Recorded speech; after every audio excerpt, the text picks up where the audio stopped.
vamos a dar paso entonces a nuestra primera ponente, quien es Patricia Mena, quien ya ha trabajado con nosotras y nosotros, quien es psicorehabilitadora y educadora especial, con experiencia durante 25 años en programas de atención a personas con discapacidad intelectual, directora ejecutiva de la Fundación Pro Integración Educativa y Social del Ecuador, expresidenta del FONADIS, consultora nacional e internacional en temas de discapacidad, coordinadora de la plataforma virtual Enlace DIS para capacitación semipresencial a profesionales, padres de familia y personas con discapacidad, evaluadora externa de proyectos de inclusión laboral para personas con discapacidad.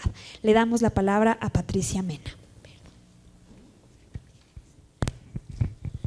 Muy buenos días con todos y con todas. Qué gusto poder estar nuevamente en este espacio de reflexión conjunta sobre un fenómeno totalmente a veces invisible y más aún en la educación superior.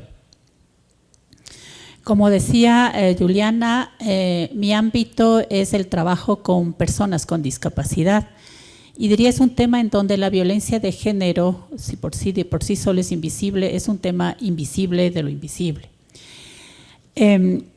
Yo antes de continuar le pedí a la compañera si es que podía compartirnos un video, que quisieran pararme en el video para que lo que hoy estamos hablando se ha dicho y se ha visto, pero con la voz de mujeres con discapacidad.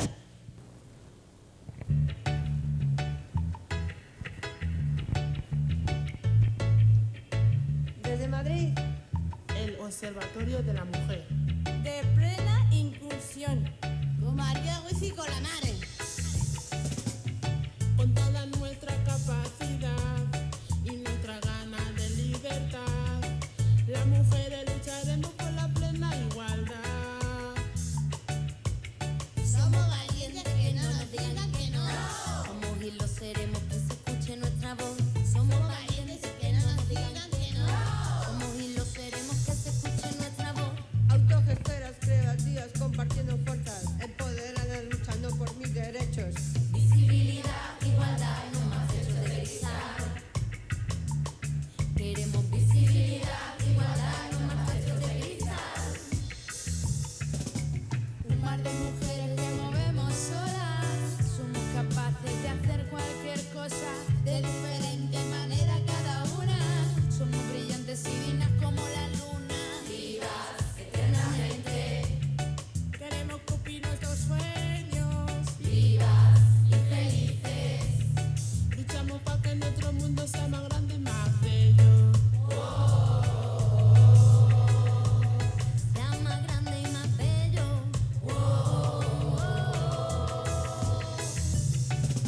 Queremos respirar nuestros derechos, volar en libertad y opinar. Ser el reflejo de una nueva y bella sociedad. Mujeres llenas de vida, igual que las demás, que el mundo ha querido invisibilizar. Con las que defienden la igualdad, Por las que defienden la dignidad. Por la que defiende la igualdad. Por la que defiende la dignidad. Queremos cumplir nuestros sueños, vivas y felices, luchando para que nuestro mundo sea más grande y más bello. sea más grande y más bello.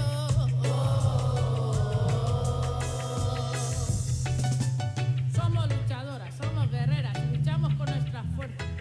Somos trabajadoras y queremos ser felices. Tenemos autoestima y vivas queremos estar siempre y ahora. Somos sabias, somos valientes y luchamos con los dientes por nuestros derechos y los de todos los seres. En la lucha de las mujeres somos un solo corazón. Viva la lucha de las mujeres, que es la lucha de la humanidad.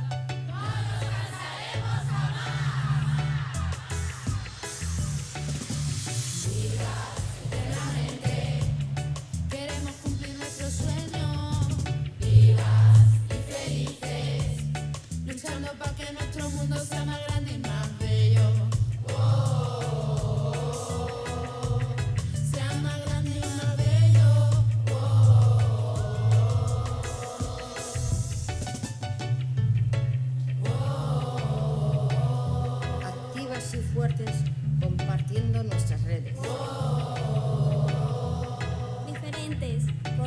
Mujeres creadoras, unidas, diversas, transformadoras, mujeres vivas.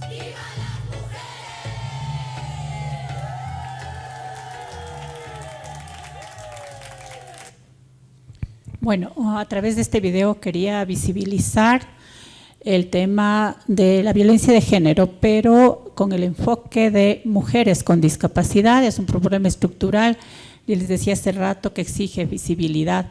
Si muchas veces la violencia de género de mujeres es invisible, la violencia de género en mujeres con discapacidad es un problema estructural tremendamente invisible. Para tocar un tema así como muy sensible sobre el tema de la violencia de género, a veces en donde las palabras nos pueden quedar escasas, y hoy quiero pararme en dos frases de Frida Kahlo, una desde los sueños y otra desde los silencios. Desde los sueños, cuando Frida Kahlo menciona pies, ¿para qué los quiero si tengo alas para volar? Y desde los silencios, cuando menciona que amurallar los propios sufrimientos es arriesgarte a que te devore desde el interior. Por vivencia personal, por vivencias, nosotros sabemos que las universidades son espacios de crecimiento, de aprendizaje, pero también son escenarios en donde se producen tremendas violencias, varios tipos de violencias. Y ello significa que la prevención es el tema crucial para poder nosotros, desde las diferentes instancias, desde los diferentes escenarios en los que estamos, poder hacer poder mejor trabajar en forma conjunta. ¿Para qué? Para construir igualdad en y desde la universidad. Yo les mencionaba en el taller de la semana pasada que la estadística es una herramienta poderosa. ¿Para qué? La estadística es una herramienta poderosa para generar conocimiento, para prevenir y erradicar la violencia. ¿De quiénes? De los que implementan la política pública, primero de los que definen la política pública, de quienes implementamos la política pública, de quienes monitorean la política pública. Y el tema de estadística, yo hoy he traído a colación algunos datos que nos van a permitir contextualizar qué pasa con las mujeres. Y no solamente con las mujeres, sino qué pasa con las mujeres con discapacidad en el ámbito universitario. Nosotros sabemos, y para ustedes debe ser un dato muy conocido, que personas con discapacidad registradas, ¿sí? 480.776 registradas. No estoy hablando de personas con discapacidad en el país porque obviamente la data es otra. De esos 480.000, aproximadamente 209.000 son mujeres. De esa población total, 47.000 personas están en educación básica, en educación especializada, hasta bachillerato. De esas 47.000, el 41% son mujeres. Ese es el dato hasta el bachillerato. Cuando llegan a la universidad, 5.917 personas llegan al ámbito universitario.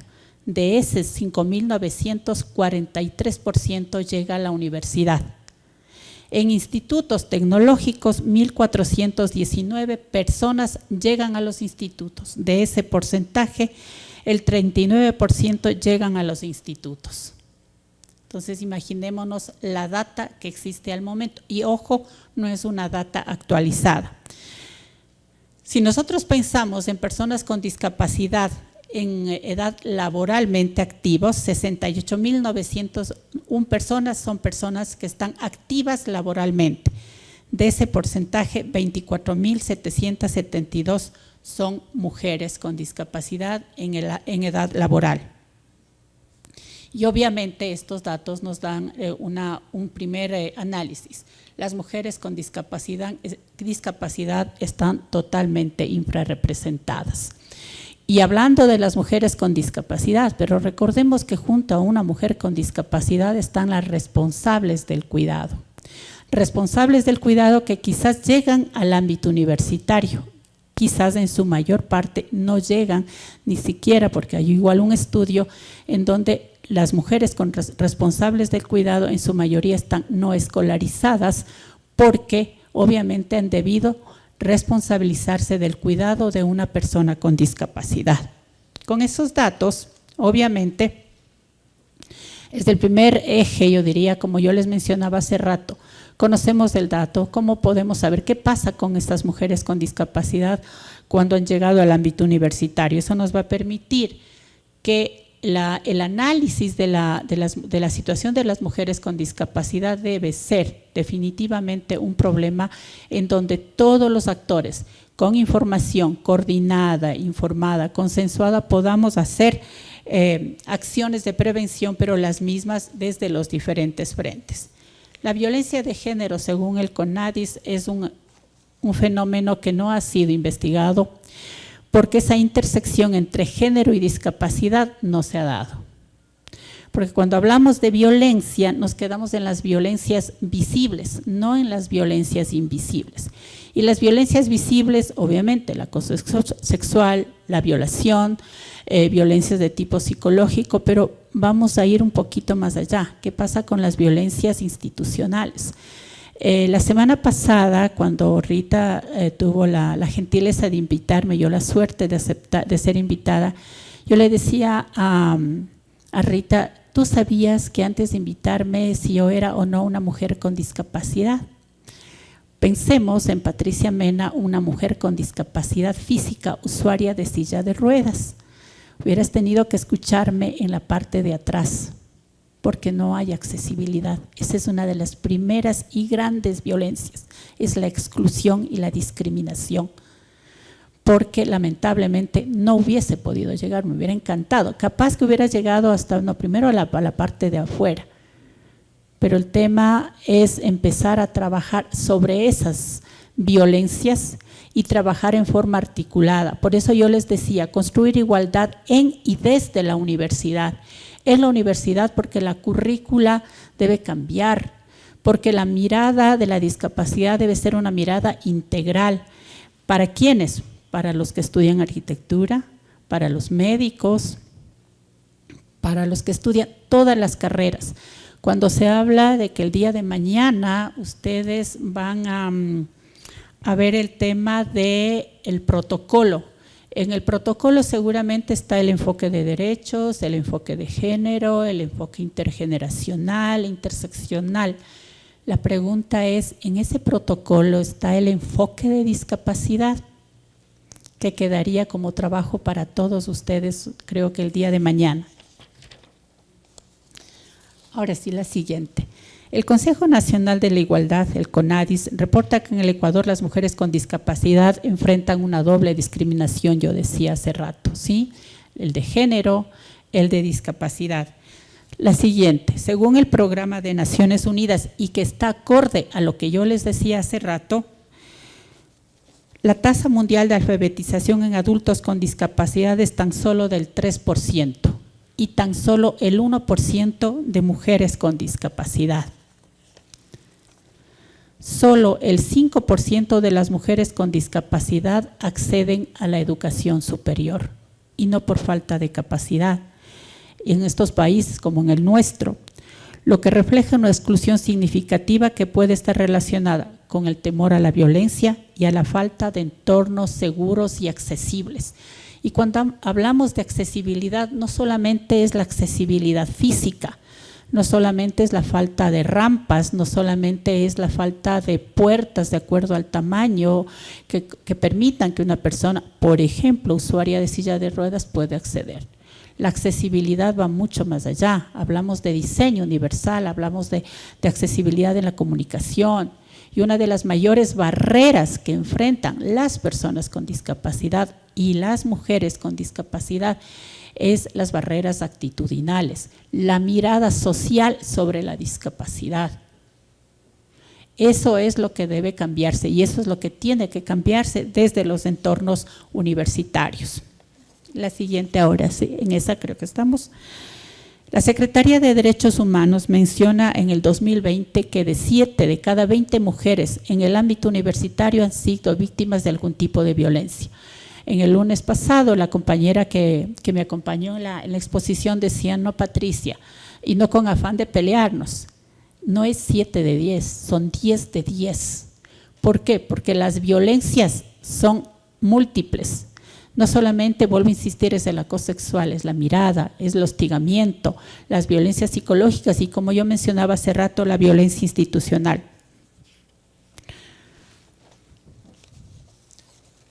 El conocer en los datos estadísticos es importante tener varios elementos en juego.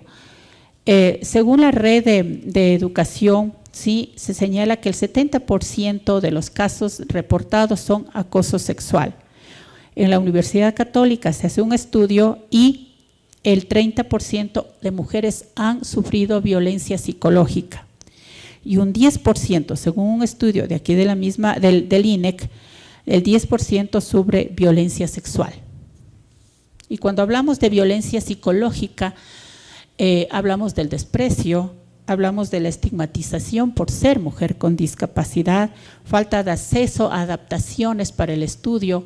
¿Qué pasa con lectura fácil? ¿Qué pasa con sistemas braille? ¿Qué pasa con lengua de señas? Y la violencia institucional, la dificultad para acceder a recursos necesarios para una educación inclusiva y segura. En ese escenario, ¿qué hacer? Y este precisamente es uno de los mejores espacios. Yo siempre digo, de lo que no se habla no existe.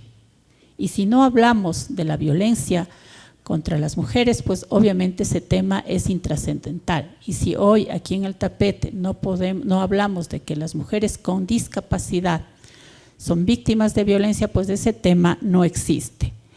El fortalecer la investigación, los subregistros, la infravaloración están presentes. En todas las estadísticas siempre tendemos a generalizar, hablamos de mujeres, pero no existe una data de cuántas mujeres, por ejemplo, con discapacidad a la fecha son estudiantes de la Universidad Central del Ecuador y cuáles son las condiciones de esas mujeres. Otra de las condicionantes para esa prevención de la discapacidad es el liderazgo, y un liderazgo compartido, un liderazgo que nazca desde las bases. La historia no se construye desde el centro, la historia se construye desde los márgenes. La colaboración multisectorial, ¿sí? Y la mejora continua, la coordinación y alianzas. La coordinación, decíamos el lunes pasado, entre organizaciones expertas en el tema, entre organizaciones de mujeres. Trabajar en 5 ejes que, la siguiente por favor, ahí están señaladas, que es la comunicación efectiva. Eso es lo único que nos va a permitir avanzar en esta lucha conjunta para erradicar la violencia. En la primera diapositiva se hablaba de cero tolerancia, y en cero tolerancia entra el liderazgo. Los líderes de las universidades, los líderes, los docentes, los estudiantes deben generar campañas en donde la tolerancia, la violencia sea inaceptable en cualquier ámbito y desde cualquier actor.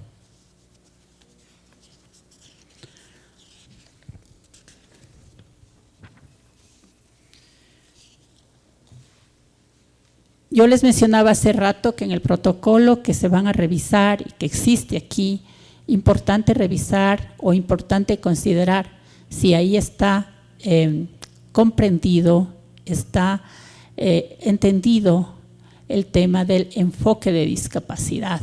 Porque cuando hablamos de enfoque de discapacidad estamos hablando de accesibilidad, estamos hablando de equiparación de oportunidades. No es que la persona con discapacidad tiene que generar los cambios, es la sociedad en educación, en deportes, en investigación que tienen que generar los cambios.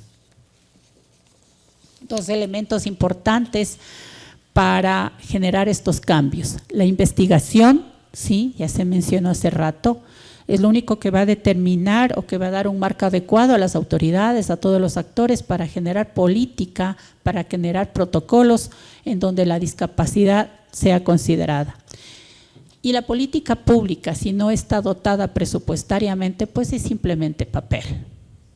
sin dotación presupuestaria no podemos hablar de prevención de violencia, no podemos hablar de inclusión de personas con discapacidad, no podemos hablar de inclusión laboral, no podemos hablar de diferentes ámbitos que son parte del bienestar del ser humano. Yo quisiera terminar con una frase de Emilio Tenti que dice: no solo hay que indignarnos ante los fenómenos de desigualdades, de violencia o discriminación, porque en eso somos muy hábiles, nos molestamos, tenemos un proceso de efervescencia.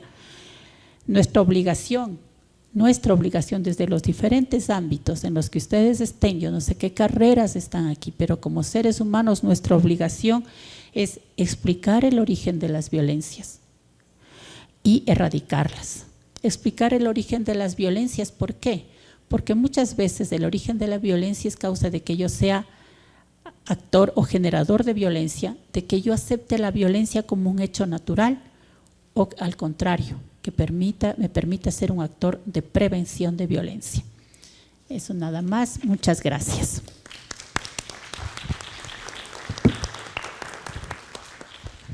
Muchas gracias, Patricia. Siempre es bueno escucharla, siempre es bueno traer sobre la mesa justo estas intersecciones, ¿no?, entre género y discapacidad, pensar en esta doble discriminación que a veces podrá ser triple, ¿no?, si es que también abordamos el tema de clase, el tema de etnia. Entonces es muy importante visibilizar la violencia de género desde este enfoque de la discapacidad. Siempre también pensando en la importancia de la data y de que esta data, como bien lo ha dicho Patricia, siempre la vamos a también ir cuestionando, ¿no?, porque se infravaloran algunas cosas, como en este caso la discapacidad. Y gracias también por traer la importancia de la investigación, ¿no?, que creo que es como por lo que estamos aquí precisamente, es para seguir haciendo preguntas en torno a la violencia de género desde diversos enfoques. Con esto vamos a dar paso a nuestra segunda ponente, quien es Paz Guarderas.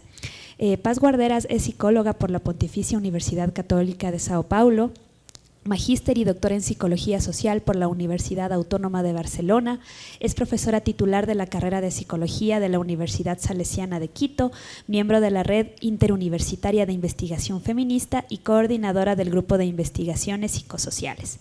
Sus líneas de investigación son el acoso sexual y la violencia de género en las universidades, actuación psicosocial ante la violencia de género, producciones narrativas y feminismos, y recientemente está incursionando en el abordaje crítico de las materpaternidades. Bien, primero quiero agradecer mucho a Rita Almeida por la invitación a este espacio de reflexión conjunta sobre el asunto de las violencias de género.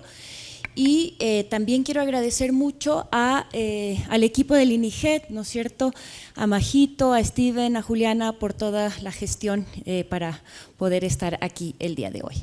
Lo que yo voy a compartir con ustedes es un proceso de larga data de trabajo entre la Universidad Politécnica Salesiana y la Red Interuniversitaria de Investigación Feminista sobre el Acoso Sexual, REDIFEM, una red constituida por 13 universidades, entre las que está la Universidad Central, y que hemos tenido un proceso de trabajo de larga data, de largo alcance. Yo voy a empezar hablando de la problematización del acoso sexual universitario, luego les voy a comentar la metodología de la investigación de lo que hemos hecho en relación a la prevalencia del acoso sexual universitario. Les voy a presentar entonces los resultados y también no solamente de la investigación cuantitativa, sino también de la investigación cualitativa realizada, y finalmente cerraré mi presentación con una discusión que nos permitirá también pensar en lo que ustedes están, abogados y abogadas, también a reflexionar, que es sobre los protocolos. En primer lugar, creo que es importante reconocer que el fenómeno del acoso sexual universitario es un fenómeno que empieza a ser problematizado en esta universidad en el 2015 en trabajo social, a partir de ese proceso que fue proceso gestado por los movimientos estudiantiles, por los movimientos feministas, empieza a ponerse nombre a un malestar existente en las universidades. Es importante también reconocer que este proceso que inicia en el Ecuador en el 2015 empieza a tener mucha fuerza en el mundo entero, Y si este es el siglo, o si estos son los tiempos para reflexionar sobre un fenómeno social, es justamente el tema del acoso sexual. El movimiento Me Too es un movimiento muy fuerte que ocurre a nivel internacional y que tiene efectos también en Latinoamérica. El Mayo Feminista chileno, no lo podemos olvidar, fue un momento importantísimo también de revuelta, de indignación de las estudiantes de las universidades chilenas para pensar en este tema. Y sin duda tenemos un caso aquí, que es un caso emblemático de Cristina Álvarez, que sufrió acoso sexual en esta universidad y que ha sido el primer caso que ha entrado en un proceso legal y que está en curso todavía luego de varios años.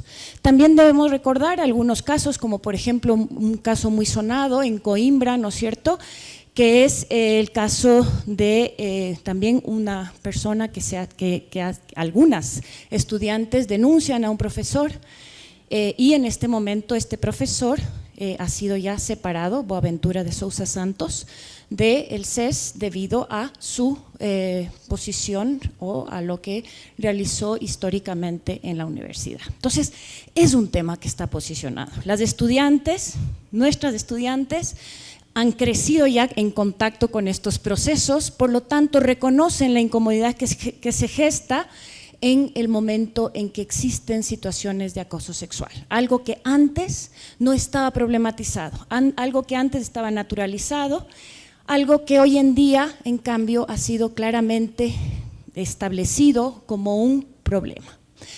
En el proceso de problematización creo que es sumamente importante anunciar algunos elementos. Uno, yo creo que es justamente la institucionalización del INIGET.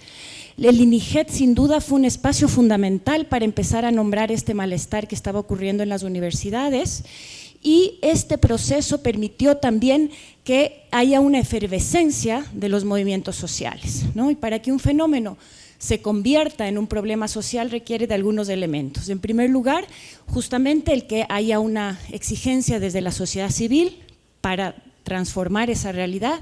En segundo lugar, el que exista una suerte de eco en los medios de comunicación y en tercer lugar que podamos contar con datos que favorezcan, ¿no es cierto?, la evidencia científica sobre estas problemáticas. Entonces, en ese proceso nosotras veíamos que había un trabajo muy importante a nivel de la posicionamiento de la temática, pero que eran necesarios los datos.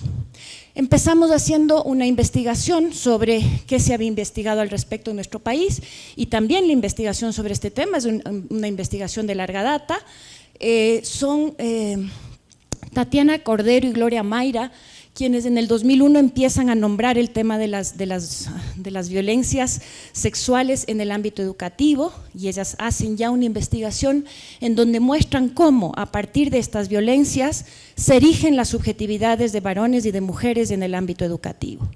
En segundo lugar, Sigal también realiza una investigación aquí en el Ecuador en donde evidencia que el acoso sexual no es visto como una práctica ofensiva en nuestro contexto, ¿no? Es decir, es visto como en el 2005 es visto como una práctica natural, como decíamos también hace un momento. También vemos que en el 2010 y 2018 se identifica que hay un desconocimiento sobre el acoso sexual, la gente no reconoce de lo que se trata en el Ecuador y posteriormente, como ustedes pueden ver, justamente a partir del posicionamiento del tema empiezan a surgir muchísimas investigaciones sobre prevalencia y percepciones a nivel nacional. Hemos visto también una investigación de Lions que también se realiza en diferentes universidades del país que evidencia que el acoso sexual también trae esta idea de la tolerancia de sus pares, ¿no es cierto? Es decir, la idea de que hay testigos y testigas de estas situaciones y que no actúan ante esta situación. Y finalmente, Carrión, Naranjo, Polo identifican al acoso sexual como una práctica de disciplinamiento y un hábitus universitario. La siguiente. A partir de eso, entonces, nosotras en esta ponencia queremos evidenciar cómo este acoso sexual es parte de un hábitus universitario. Usamos el concepto de hábitus de Pierre Bourdieu, ¿no es cierto?, que él plantea cómo las estructuras se vuelven estructurantes y cómo los procesos de sostenimiento de un orden social jerárquico no solamente de género, sino jerárquico en todos los sentidos, se sostienen a través de procesos de naturalización que él los denomina como hábitus. Hábitus que son los que constituyen nuestras subjetividades. Nosotros crecemos a partir de esas ideas, de esas percepciones, de esas prácticas, y esas concepciones y prácticas nos constituyen como sujetos. Es la manera como nos convertimos en hombres y como nos convertimos en mujeres, ¿no? Esta es la idea que está por detrás del concepto de hábitus. La siguiente, por favor. A partir de esto también en colectivo, en un proceso también muy riguroso que hemos realizado con algunas publicaciones científicas en revistas de alto prestigio, hemos podido identificar también qué es esto del acoso sexual en nuestro contexto específico, ¿no? En primer lugar, es reconocer que el acoso sexual es una práctica verbal, escrita u oral, física o gestual, cuyo contenido es sexual, que no es consentida, y aquí es el énfasis, que no es consentida ni deseada por la persona que lo recibe, ¿sí? Entonces, este es un punto muy importante del acoso y creo que esa es la parte más compleja también de poder trabajar con este fenómeno. Esta práctica genera malestar, incomodación, intimidad e interfiere en las condiciones universitarias, haciendo de este espacio un lugar hostil y ofensivo. La finalidad de este tipo de violencia de género es el ejercicio de poder y también la satisfacción sexual de la persona que agrede. Miramos que el acoso sexual emerge en las relaciones jerárquicas, no solamente institucionales, sino también en las relaciones jerárquicas de género y otras interpelaciones como etnia y clase. A partir de esta definición, entonces, la siguiente, por favor. Iniciamos un proceso de investigación en donde hemos podido ir identificando, la siguiente, algunos puntos claves. La metodología de nuestra investigación, como les anuncié, fue mixta, ¿no es cierto? La parte cuantitativa de la investigación la realizamos a partir primero de la elaboración de un instrumento que se llama escala ACIES. Esta escala pasó por todos los procesos rigurosos de validación a nivel estadístico para poder contar con una escala propia desarrollada en el país y que nos permita también, como he dicho, contar con datos que sean contundentes, ¿no es cierto? Con datos además con rigurosidad. Realizamos esta escala, posteriormente, como les estoy indicando aquí, hicimos los procesos de validación y aplicamos en 13 universidades del país con una muestra de 25.743 participantes, ¿no? Esto es un dato muy importante. Cuando presentamos nuestros resultados en diferentes lugares, llama la atención una muestra tan grande, pero esa fue nuestra apuesta justamente para poder contar con datos que sean también representativos para las universidades, es decir, que las universidades puedan con esa data realizar todas las políticas que se requieren, es una línea de base que tenemos para que podamos identificar el efecto que tienen y el impacto que tienen las políticas implementadas. Se aplicó la encuesta a personal administrativo, docentes y estudiantes, probablemente ustedes participaron de algún proceso de recolección de datos aquí en la central, y tuvimos la participación también de estudiantes. La siguiente, por favor. En lo que refiere a la parte cualitativa, realizamos producciones narrativas, grupos de discusión, investigaciones de acción participante y entrevistas autoadministradas. Adelante. Bien, en lo que refiere a la prevalencia, el dato más importante es este. 4 de cada 10 estudiantes han sido acosadas alguna vez en la universidad, estudiantes de género femenino, y 5 de cada 10 estudiantes de las diversidades sexogenéricas han sido acosadas alguna vez en las universidades. El acoso sexual ocurre en todos los estamentos, estudiantes, docentes y personal administrativo y de servicios, y sin duda es evidente que se trata de un tipo de violencia de género, ¿no? Es importante también mencionar que nosotras aplicamos la encuesta no solamente a mujeres, sino también a hombres, ¿no? Esto es importante porque, por ejemplo, la encuesta nacional de violencia está aplicada principalmente a mujeres, ¿no? Entonces, estos datos también nos permiten reconocer que existe acoso sexual hacia hombres también. Hay un 30% de acoso sexual hacia hombres, ¿no? Este dato también es importante.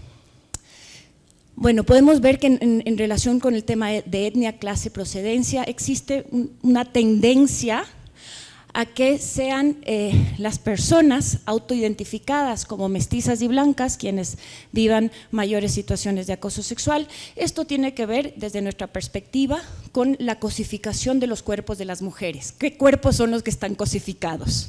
¿No es cierto? Ahí hay unos patrones de belleza, ¿no es cierto?, que son reconocidos y a partir también de procesos de colonización, etcétera, pero bueno, ese es un punto que me parece importante mencionar, ¿no? Pasemos a la siguiente.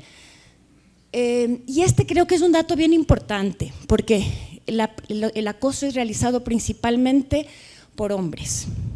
Hace un momento les decía, los hombres también viven acoso sexual, pero es importante reconocer que los principales acosadores son varones, y esto tiene que ver con la manera como se ha construido la subjetividad masculina en sociedades altamente jerarquizadas como la nuestra. También podemos identificar que el acoso ocurre principalmente entre pares en todos los estamentos, eso también es un punto importante de reconocer. La siguiente. En lo que refiere a la parte cualitativa, miramos que la forma de afrontar el acoso sexual en las universidades es principalmente a través del silencio, ¿no? Entonces, las estudiantes dicen eso, hemos perdido la voz, hemos callado por miedo, no podíamos expresarnos, decir no, nos quedábamos quietas, la universidad solo actuaría en casos muy graves, ¿no? Esta es la idea que las estudiantes tienen sobre el acoso sexual. La siguiente, por favor. Por otro lado, también hemos identificado que hay algunas improntas corporales como mecanismos para afrontar este acoso, ¿no? Lo que suele suceder es que, lo que ya sabemos, ¿no?, las personas que viven acoso tienden a cambiar su forma de vestir, dejan de usar las bibliotecas de sus universidades por usar otras bibliotecas para evitar encontrarse con agresores, cambian sus trayectorias dentro de las universidades, buscan mantenerse en las sombras.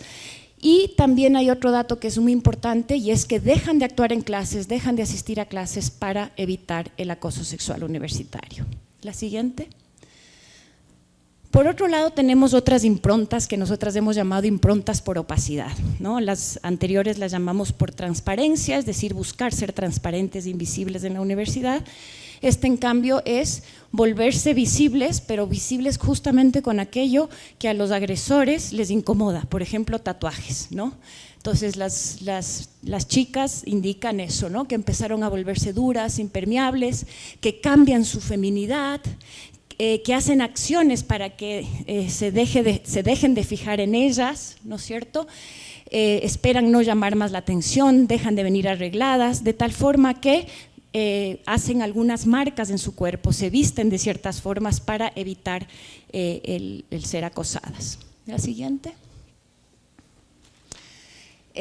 Ellas también evidencian que existe algún respaldo, o a quienes principalmente piden apoyo es a sus pares, ¿no es cierto? El acompañamiento y la escucha la encuentran ahí, ¿no? Entonces, ese apoyo en el tejido social es un elemento muy importante en el momento de afrontar el acoso sexual. La siguiente, por favor. La siguiente. Bien, voy cerrando entonces, indicando esto, ¿no?, que desde nuestra perspectiva el acoso sexual es un hábitus que construye y que erige subjetividades dentro de la universidad, cuerpos que gestan procesos de territorialización y desterritorialización a través de prácticas cotidianas que han sido naturalizadas, y que en ese proceso se van instaurando los mandatos masculinos, ¿no es cierto?, los mandatos de género. Es decir, la universidad es un espacio de conformación de los roles de género, y es a partir de las violencias cómo se van erigiendo esos roles dentro de las universidades. Por otro lado, es importante también reconocer que en ese proceso emergen cuerpos que son objetivizados, cuerpos que son negados de su subjetividad, ¿no es cierto? Dejan de ser reconocidos. Cuando yo hablo de cuerpos silenciados, que buscan esconderse, invisibilizarse, estamos hablando de una negación de subjetividad. Y los cuerpos que están negados en su subjetividad son principalmente cuerpos femeninos y feminizados dentro de la universidad. También hemos podido identificar, no he mostrado mucho dato cualitativo de eso, pero que el acoso sexual es una práctica en la que se hace uso también del acoso sexual. Por ejemplo, cuando se quiere que el profesor cambie de una fecha en la entrega de un trabajo, por ejemplo, se pide a la estudiante, que de alguna forma el profesor ha mostrado que tiene algún interés, que sea aquella que solicite al profesor que realice ese cambio. O se pide a las estudiantes que el día de la exposición se vistan de cierta forma porque saben que eso al profesor le va a hacer que la calificación sea mejor. Y esto es parte de lo que se dice en los pasillos, ¿sí? Y es parte también de lo que hemos recolectado en la información. Es decir, hay un uso del acoso sexual, ¿sí? Esto nos muestra además que el acoso sexual no puede ser visto solamente como una práctica de víctimas y de victimarios, porque es mucho más complejo que esto, ¿no? Esto es un punto importante. La siguiente, por favor. Por lo tanto, y aquí creo que la reflexión es fundamental en ese sentido, es que si es que es una práctica cotidiana, es una práctica que erige subjetividades, sucede de manera como un hábitus, ¿no? Que es lo que hemos estado sosteniendo en esta presentación, es por lo tanto el horizonte punitivo no puede ser la única solución. Porque en el horizonte punitivo hablamos de esta idea de víctimas y victimarios, y lo que le hemos estado intentando decir es que este proceso es un proceso que circula, estas prácticas y concepciones circulan en toda la comunidad universitaria. Y son prácticas que son ejercidas no solamente por los agresores. Yo estoy mostrándoles, miren, los compañeros dicen, tú que le gustas al profesor, anda a hacer esto por nosotros. Es decir, es una práctica que está siendo usada en la universidad para sacar ventajas académicas.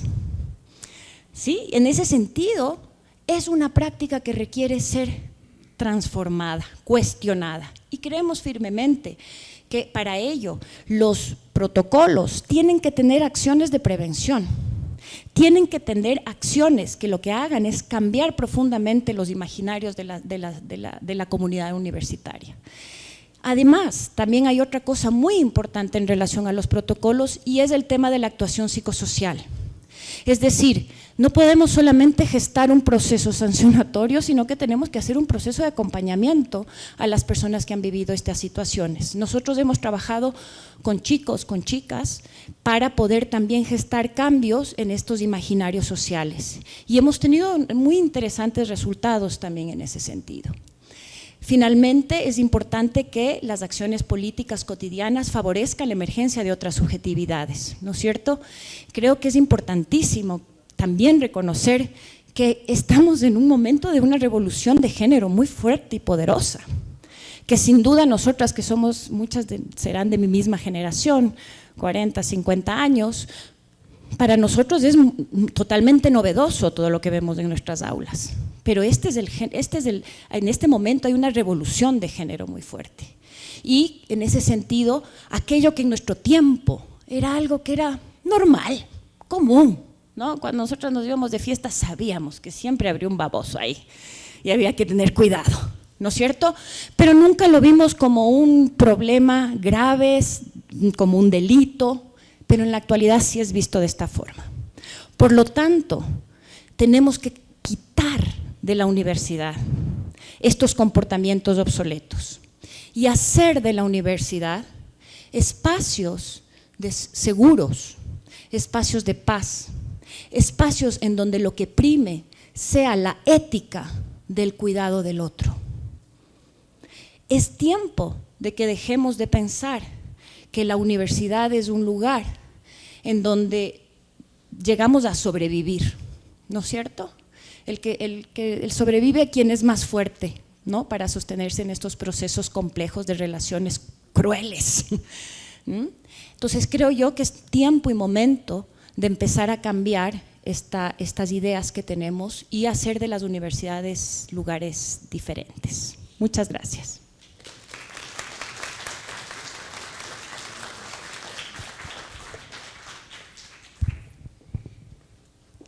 Muchas gracias, Paz, por su exposición. importante, ¿no?, pensar justamente en cómo los procesos de revuelta de movimientos sociales, movimientos feministas, estudiantiles, crean investigación y por ende crean conocimiento, ¿no? Por medio de la praxis le damos nombre a aquellos malestares, como bien nombraba Paz, a aquellos problemas les damos nombre. Por eso es tan importante, digamos, para nosotros el saber que estamos aquí hablando de estos temas porque ha habido un movimiento social, porque haya una historicidad atrás que hoy nos permite nombrar, ¿no?, violencia de género, por ejemplo, acoso sexual, por ejemplo. También el tomar en cuenta la temática o la problemática del acoso sexual, no únicamente, como bien lo decía Paz, como una cuestión solamente de víctimas y victimarios, precisamente, sino como un hábitus complejo, un hábitus que necesita ser investigado y una forma de estructurar las relaciones en la universidad, ¿no? Y frente a eso, la importancia de cuestionar los horizontes punitivos como los únicos horizontes o fines de los protocolos, ¿no es cierto? Esta necesidad de transformar las formas en las que nos relacionamos en la Universidad Central, en todas las universidades, ¿no?, las formas de pensar en la educación superior y esta necesidad de construir estas otras éticas, ¿no?, como bien nos comentabas, estas éticas de cuidado del otro, de reconocimiento con el otro, en el otro. Entonces, muchas gracias, Paz. Con esto le damos el paso a Cecilia Jaramillo, quien es licenciada en Ciencias de la Educación, con especialización en Filosofía, Ciencias Sociales y Económicas, diplomada en Género, Desarrollo y Derechos Humanos y máster en Educación Superior por la Universidad Central del Ecuador. Ex asambleísta nacional, representante del movimiento de mujeres, fundadora de la organización Mujeres por el Cambio y escritora de diversos artículos sobre género, educación y derechos humanos. Le damos la palabra a Cecilia. Bueno, en primer lugar, muy buenos días a todas y a todos los colegas, compañeros, y agradecer al Instituto por permitirme participar en este seminario. Siempre es grato volver a la casa en donde uno ha trabajado durante tanto tiempo. Yo les digo una cuestión, es posible jubilarse como docente y soy jubilada de esta universidad. Lo que no es posible es jubilarse de la vida ni de la lucha social, y menos aún cuando uno tiene un compromiso, digamos, con el movimiento de mujeres, con el movimiento feminista. Eso es imposible que nosotros podamos jubilarnos. Bueno, yo quiero participar ahora, primero agradeciendo mucho a ustedes. Siempre es muy grato escuchar a compañeras, amigas como Patricia, como Paz, y vemos los grandes aprendizajes que podemos obtener y más que nada cómo eso nos pueden servir en la vida práctica, en lo que nosotros realizamos, porque si esos aprendizajes no se los aplica de manera creativa, reflexiva y crítica, realmente puede pasar como cualquier seminario, como cualquier actividad. Creo que es trascendente el poder ubicar cómo vamos a aplicar ese tipo de cosas. Yo he planteado para mi intervención el día de hoy dos aspectos. El primero me atreví a plantearlo el día de ayer, un poco pensando en digamos, cuáles son las generaciones nuevas de docentes de aquí de la Universidad Central, porque veo efectivamente que de mis colegas solamente son 6 compañeras y compañeros que están aquí, el resto son nuevos y nuevas compañeros y obviamente porque ha pasado bastante tiempo y por eso creo que es válido que nosotros podamos ubicar un abordaje muy corto de algunas experiencias que ha tenido nuestra Universidad Central en el abordaje de los temas de género, de violencia y de derechos humanos. Avancemos. En el año 1994, avancemos en la diapositiva, se creó por primera vez en el Ecuador y dentro de las universidades ecuatorianas el primer programa de estudios de género y fue justamente la Central la sede de este programa. Y la Facultad de Filosofía, Letras y Ciencias de la Educación, en donde se implementó.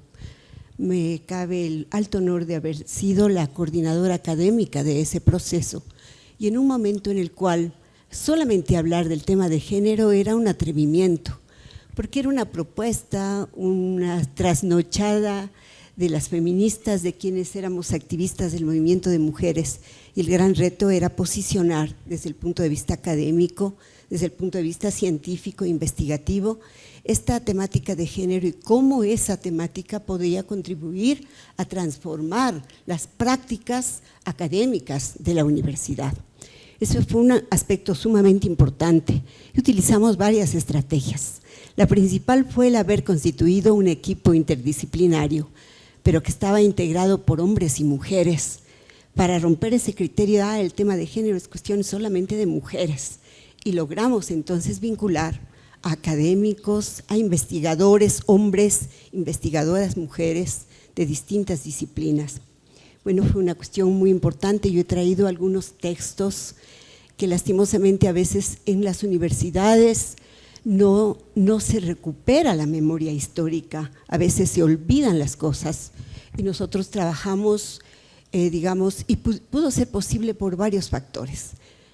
El factor fundamental fue el que dentro de las docentes de la universidad estábamos militantes activas del movimiento de mujeres, que veníamos de las luchas de esa generación de los 70, de esa generación de los 90, en donde comenzamos a politizar el tema de la violencia, porque como ha dicho Paz, a veces se ha naturalizado de tal manera que estos hechos, digamos, se miran como una cuestión cotidiana, puede molestar, puede fastidiar, puede significar un cambio brutal en la vida de las personas, pero como está tan profundamente enraizado en la conciencia, en la psique, el comportamiento social de las instituciones pasa, digamos, desapercibido.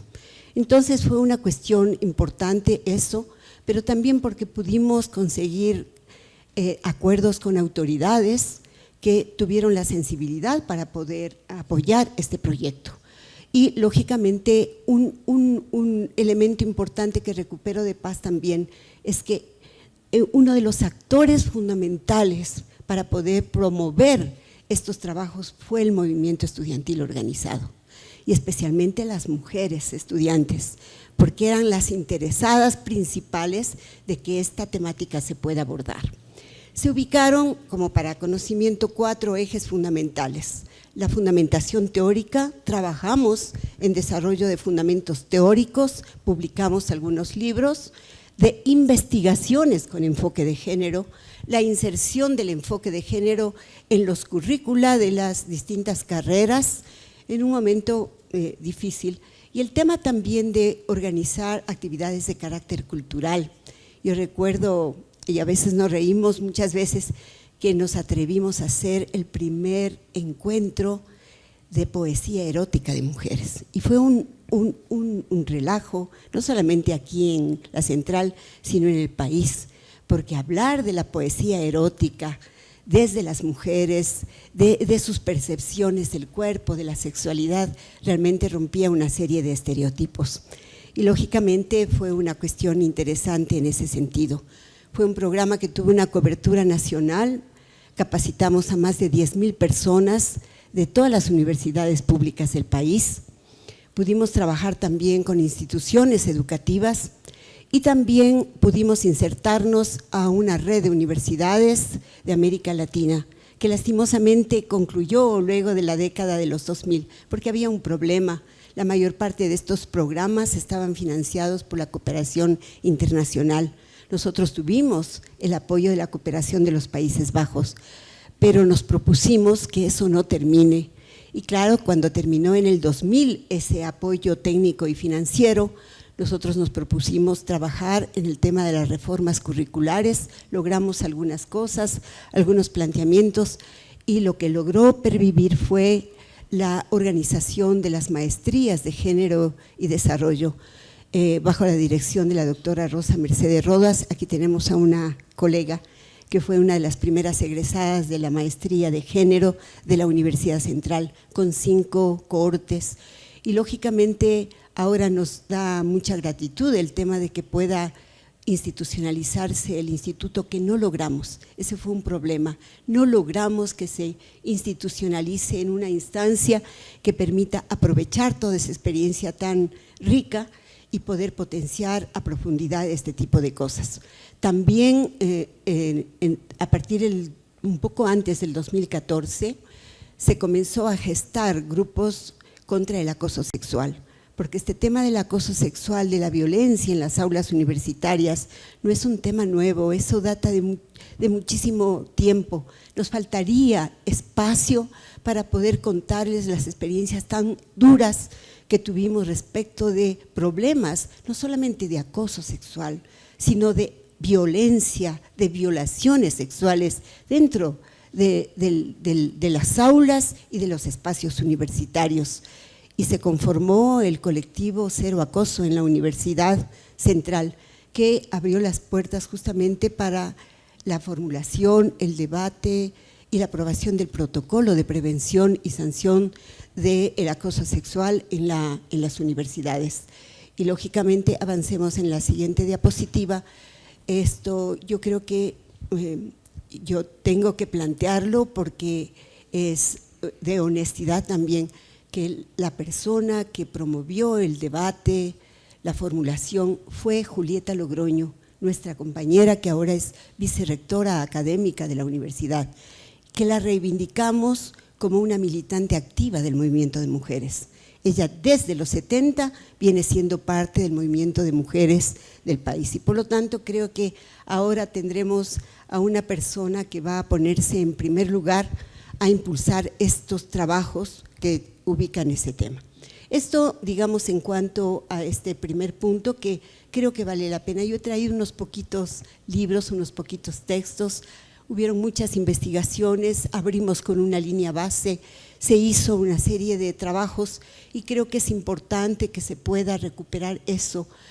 Y aunque han pasado muchas cosas, muchas situaciones, pero son referentes muy válidos para hacer estudios comparativos que nos permitan avanzar en nuevas propuestas en ese sentido. Vamos entonces a otro aspecto, a la segunda parte de nuestra exposición y que tiene que ver, avancemos la siguiente diapositiva, justamente con el tema de la violencia dentro de las universidades. Yo quiero partir de una tesis, de una propuesta y de digamos, una conceptualización. El tema de la violencia en las universidades es un tema que no puede ser abordado solamente a lo interno de las aulas. ¿Por qué razón? Porque la universidad no es una entidad que pueda aislarse de lo que sucede en el contexto general del país.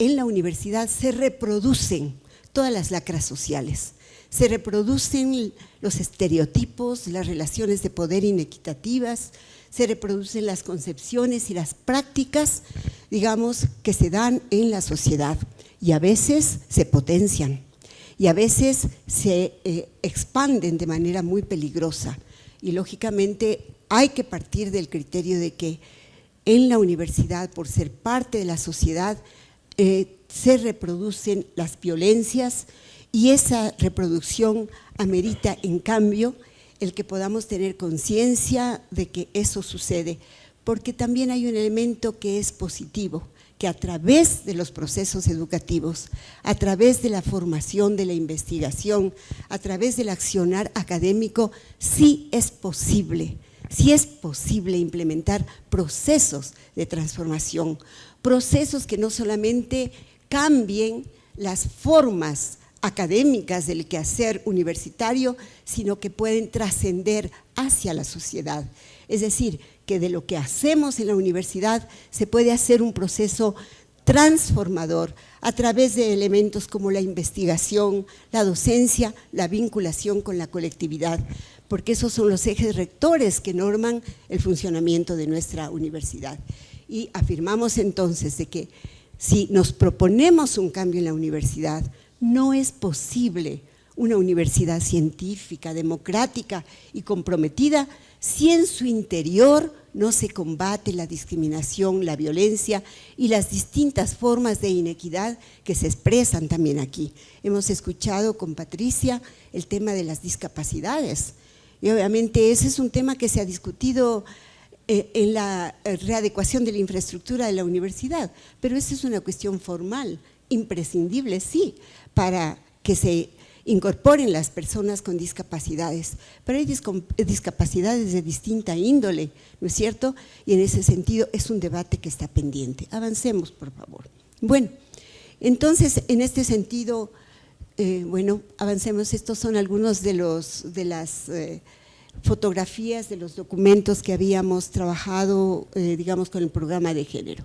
Y lógicamente decía que sí es necesario que nosotros como universitarios y universitarias, nos detengamos a analizar qué es lo que pasa en la sociedad. Como decían nuestras colegas, compañeras, el mundo está viviendo una crisis terrible. El mundo está viviendo un proceso de violencia que nosotros no podemos cerrar los ojos. Estamos en procesos de guerra y vemos como son miles y miles de niños, de mujeres en el territorio de Oriente Medio, de Palestina, etcétera, que son víctimas de un genocidio que está arrasando a un pueblo entero. ¿Cómo podemos nosotros entonces cerrar los ojos frente a esa realidad? Una violencia que es impulsada desde los centros de poder, que controlan la geopolítica, que controlan el desarrollo de la ciencia, que controlan el desarrollo de la tecnología, que tienen el control económico, que tienen el control político, que tienen el control académico. Y ojo en el control académico. Nosotros tenemos entonces que trabajar justamente por la autonomía universitaria, que no es solamente una frase hueca, sino la capacidad que tiene la universidad para generar políticas, propuestas y procesos que determinen la formación de acciones, de quehaceres académicos tendientes justamente a dar respuesta alternativa a los graves problemas de crisis. Aquí en el país,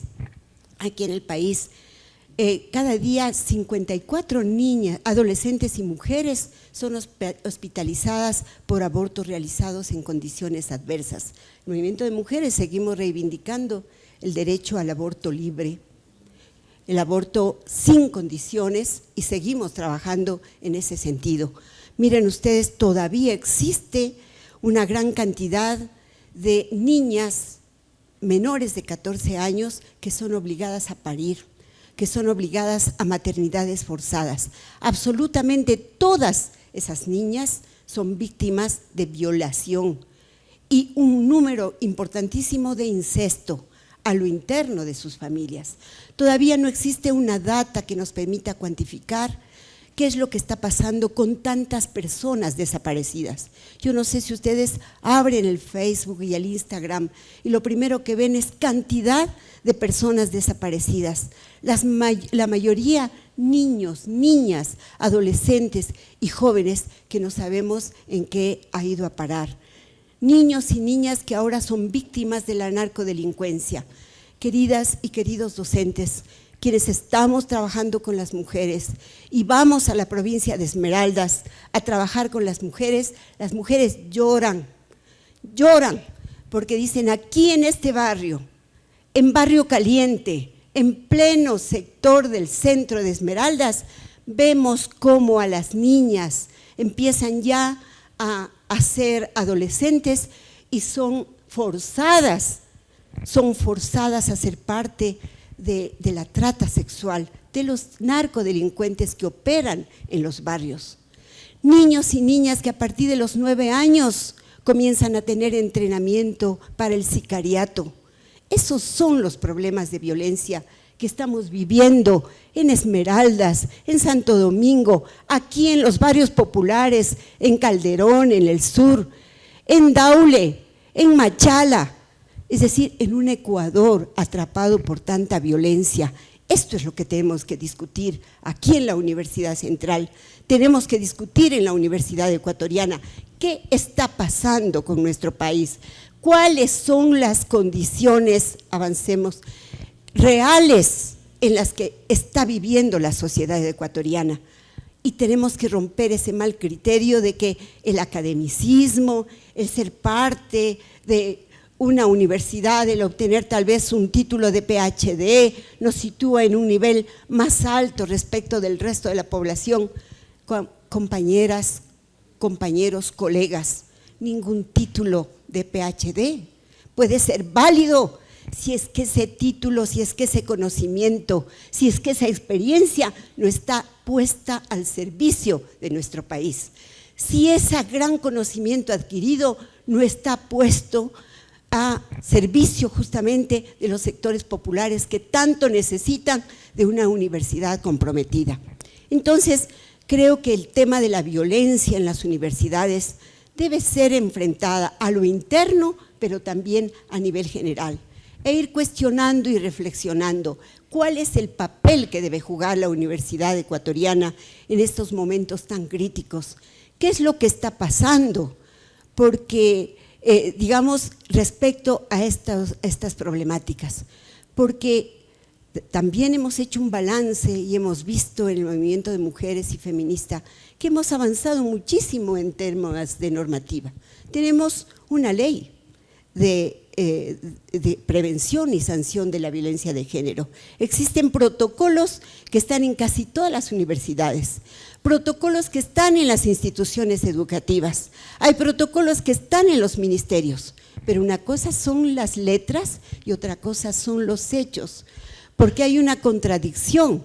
Mientras ha avanzado la normativa que garantiza los derechos de las mujeres y de las diversidades sexogenéricas, en cambio, en la realidad, en la vida, el crecimiento de la violencia es exponencial.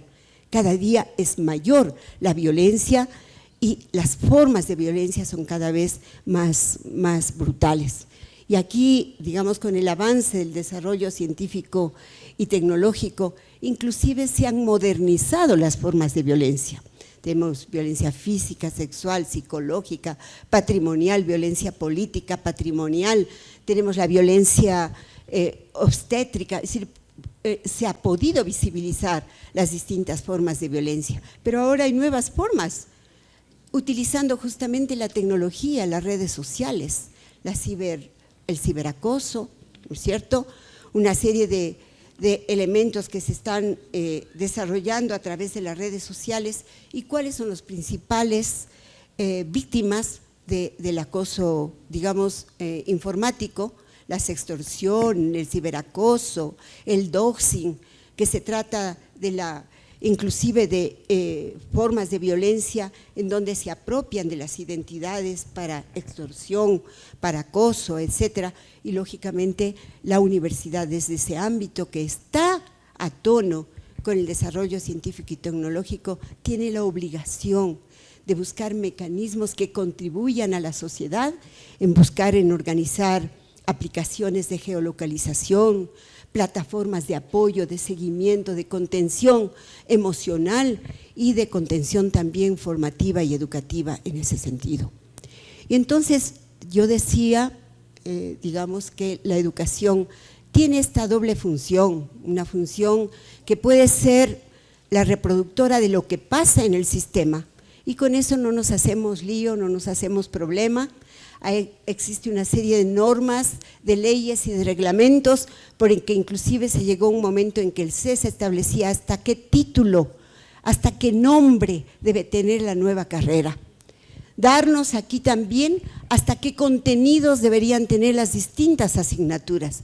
Prácticamente nosotros copiar y pegar y ponerle el nombre de la nueva carrera o de la nueva maestría y con eso no nos hacemos problema con la institucionalidad y qué lindo acreditamos, ¿no? Porque también está planteado el tema de la acreditación, de los puntajes, etcétera, pero hurgamos un poquito más allá de los porcentajes y los niveles de la acreditación y se ve que esta universidad ecuatoriana en general cada vez está más alejada de la esencia de lo que significa la sociedad, está más alejada de lo que la gente común y corriente quiere en orientación, en propuestas, en acciones más significativas para su transformación social.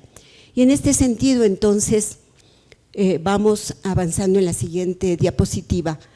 Yo quiero plantear, en definitiva, que necesitamos, para el tema de violencia, pero también para el tema de afirmar condiciones de equidad de género, de aplicación irrestricta de los derechos humanos, de la interculturalidad y de todo lo que ahora se viene discutiendo en el mundo y en la sociedad, necesitamos establecer objetivos muy concretos, objetivos y propósitos concretos a través de la educación.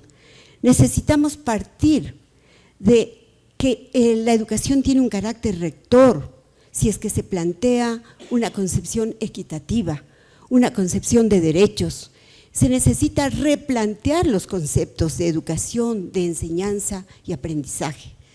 Se necesita en este contexto, entonces, ubicar principios pedagógicos, avancemos a los principios pedagógicos que son importantes para ir afirmando un proceso, digamos, un poquito antes, por favor. Ya. Entonces, principios pedagógicos con enfoque de género y derechos humanos que van a contribuir para que nosotros podamos transformar este quehacer académico. Y en esto nuevamente yo voy a hacer un paréntesis, porque a veces se mide el éxito de universidad por cuántos papers, por cuántos artículos indexados se han podido subir a la nube o a las distintas cosas, pero realmente yo veo la cantidad de artículos que se publican en las universidades y siempre me pregunto, ¿cuántos de estos artículos, cuántas de estas realizaciones aterrizan en la realidad y en las necesidades de nuestro país? ¿Cuánto de esto contribuye en los hechos a transformar esas realidades? Y podemos decir que casi nada, casi nada. Entonces, el primer principio que ubica es el tema de aprender haciendo. ¿Qué significa eso? Que nosotros debemos cambiar esa mentalidad de que él o la docente es el dueño del conocimiento o la dueña del conocimiento. Aquí interactuamos y trabajamos con las y los jóvenes, con las y los estudiantes para un mutuo aprendizaje. Trabajamos, aprendemos a hacer a través de la práctica y de la experiencia social. Reflexionar esa práctica social, porque desde la práctica social se va elevando el nivel de reflexión hasta construir elementos científicos, elementos teóricos, nuevas propuestas y avances en todos los campos del conocimiento. El segundo aspecto es utilizar una metodología participativa, porque eso significa reeducar en medio del aprendizaje. Y en esa metodología participativa también nos vamos a reeducar nosotros y nosotras, ¿no? Los docentes, las docentes, lógicamente vamos a reeducarnos y vamos a ubicar, digamos, a través de estas formas participativas, también formas de socialización, de trabajo cooperativo, que efectivamente nos permite avanzar mucho más que los trabajos individuales, personales. Un tercer elemento es utilizar la metodología de la problematización de la realidad. La fuente fundamental para la investigación académica es la realidad, es la sociedad. Si problematizamos entonces la realidad, nosotros podemos ir a encontrar una cantidad de objetivos de investigación. Aquí Paz nos ha planteado una cantidad de elementos. Patricia igualmente respecto del tema de violencia y discapacidades. Cantidad de cosas sobre las cuales nosotros podríamos establecer proyectos de investigación. Y una de esas cosas es que cuando establecemos la problematización de la realidad, obligatoriamente aplicamos el enfoque de la investigación en el aula. Y vamos viendo entonces que es mejor que la memorización, que la repetición, que la enseñanza libresca y tradicional, partir de esa realidad problematizada. Utilizar la metodología de la pregunta, y ahí está incompleto, y de la escucha. Es decir, preguntamos, pero principalmente escuchamos. Y ese es un problema muy serio también en las prácticas educativas con nuestras y nuestros jóvenes. Nosotros hablamos, disertamos, exponemos, somos los poseedores del conocimiento, vuelvo a repetir, pero jamás escuchamos. Jamás nos ponemos y nos detenemos para ver qué nos pueden decir nuestros jóvenes, cuáles son sus experiencias, qué saberes y con qué saberes vienen de su cotidianidad, de su entorno social, comunitario, familiar. Entonces, la metodología de la pregunta y de la escucha es muy importante para que nosotros podamos establecer un proceso de transformación educativo. Avancemos, necesitamos avanzar a trabajos de carácter grupal. La siguiente diapositiva, por favor, de trabajo grupal y la integración, ¿no es cierto?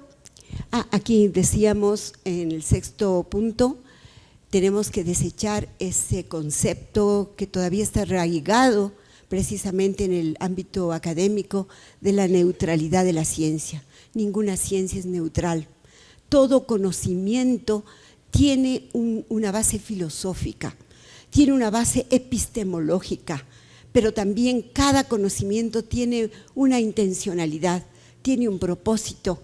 Si no, no podemos ver al hombre más rico del planeta, Elon Musk, ¿no es cierto?, que no solamente es el hombre más rico del mundo, sino que se da el lujo de contar con miles de investigadores y de científicos a su provecho y servicio personal. Y hoy es el dueño del conocimiento científico y tecnológico en muchos ámbitos.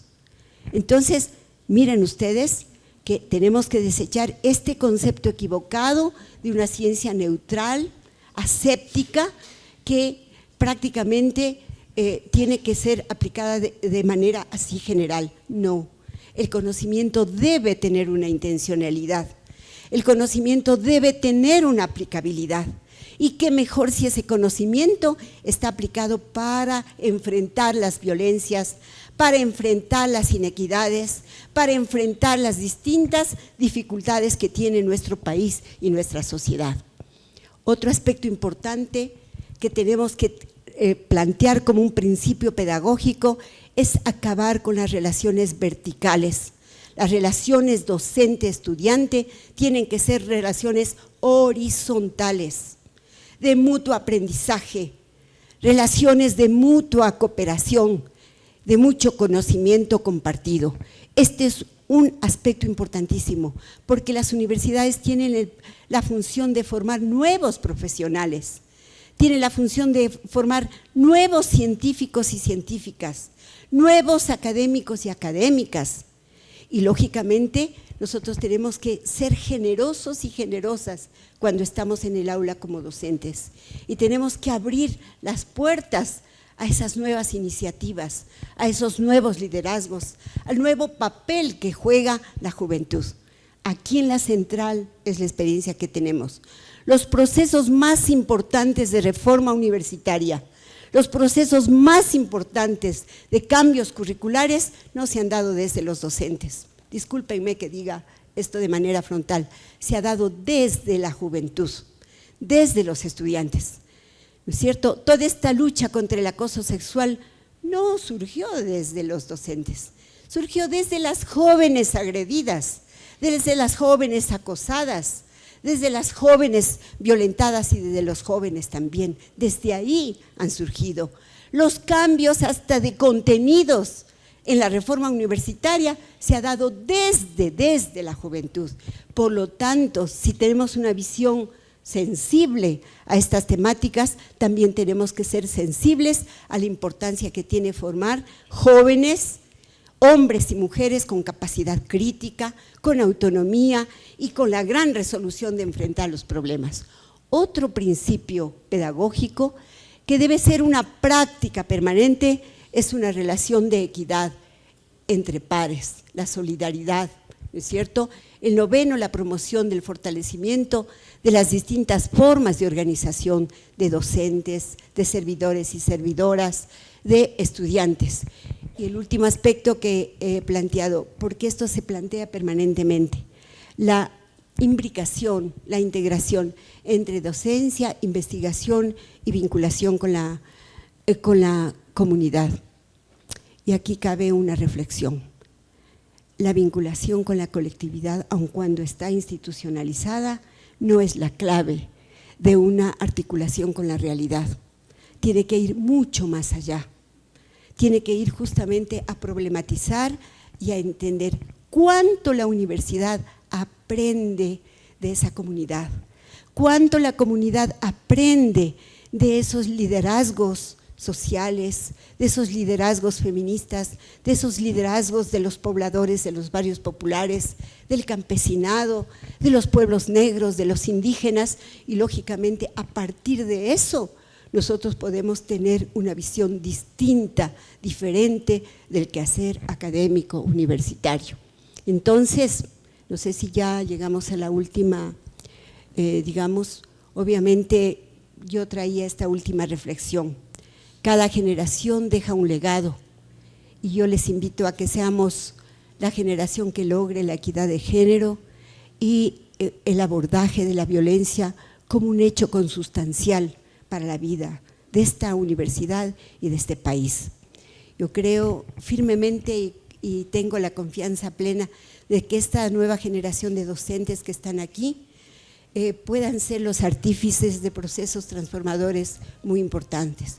Como yo les decía al principio, van a pasar los años también con ustedes, pero en lo que no podrán nunca jubilarse es de la vida, es del compromiso con la transformación de nuestro país. Gracias.